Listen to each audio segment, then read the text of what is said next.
Hello everyone, I'm at the Winsor Dam of the Quabbin Reservoir in central Massachusetts. I've been to the Quabbin before, but not this parking area.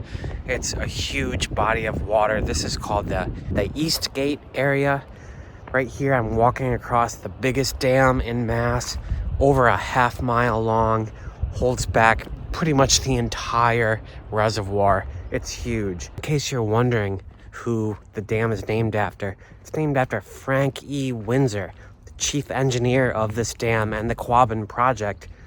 Until his death in 1939, he died 1 year before the dam was finished. But what I'm curious about is this big building up ahead.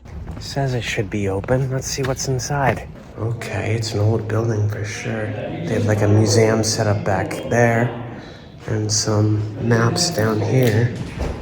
You can see where we are. This is Route 9, which goes all the way to Boston. And that's the Windsor Dam we just crossed.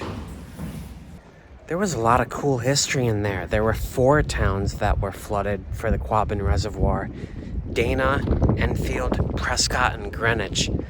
They look like pretty happening towns. It's kind of sad that all that history is lost. People had lived there for hundreds of years.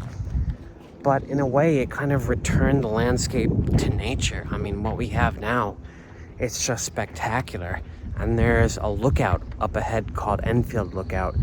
A couple miles of hiking uphill. I think I'm gonna do it by foot rather than drive up there. It's a nice day.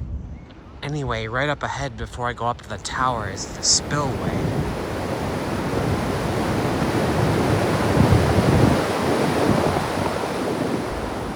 But I'm gonna leave the van there and head up to this tower, which is supposedly 1.8 miles from the parking area.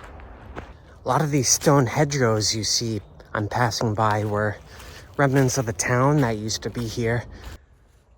What I think strikes me the most about the towns that used to be here is how hilly they must have been. Just endless ravines and hills, and houses kind of cramped in the nooks wherever they could find space. This right here is not too uncommon a type of trail in Massachusetts underneath power lines. Thankfully, it looks like the trail takes us off, though, this way, which should be a straight shot to the tower. Holy cow, look at this view. I'm fairly certain that range right up ahead that looks like a bunch of cannonballs is the Holyoke Range, i.e. the Seven Sisters that I've previously done a video about. It's a pretty spectacular view from Massachusetts. I can't shoot the sunset here, unfortunately, because they close the gates down below at 7:30. The sun sets after 7:30, actually, for the first time today, so I have a few hours to kill. I might find a good place to shoot somewhere in central Mass. I'm driving down Route 7, the main thoroughway through southern Berkshire County, and pulled over at a little roadside state park here, a little pond next to the highway called Fountain Pond.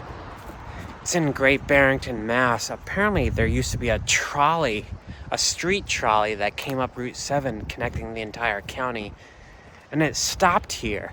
So this was kind of a popular place for people who didn't own cars to come and have a picnic and see a vaudeville show and stuff like that. You can see why. It's incredibly scenic. That's a view of Monument Mountain right there at the top of Great Barrington, right behind the pond. What a spectacular view. Well, all remnants of the trolley and the rail have been ripped up. Route 7 has been repaved several times. It's now a U.S. highway. Thankfully, the trails remain, and you can walk around the pond. It's called 3 Mile Hill Trail. But be warned, it does go up a hill. Hopefully not for 3 miles, but you gotta have some legs for this one. So evidently I was wrong about this trail. It does not simply ring around that pond down there. It connects to a long ridge line that's actually 3 miles long, more like 3.2. And the other terminus of it is right there in downtown Great Barrington. I'm gonna go up to the ridge. I don't think I'm gonna traverse that whole thing. I got here very late in the day. I didn't plan this at all. But boy, this looks like a great hike to come back and do. This time of year, April, you can still see the mountains through the bare trees here on the ridge. Other times you wouldn't get that view. Also, one thing I really like about this trail, tons of grapevines for swinging.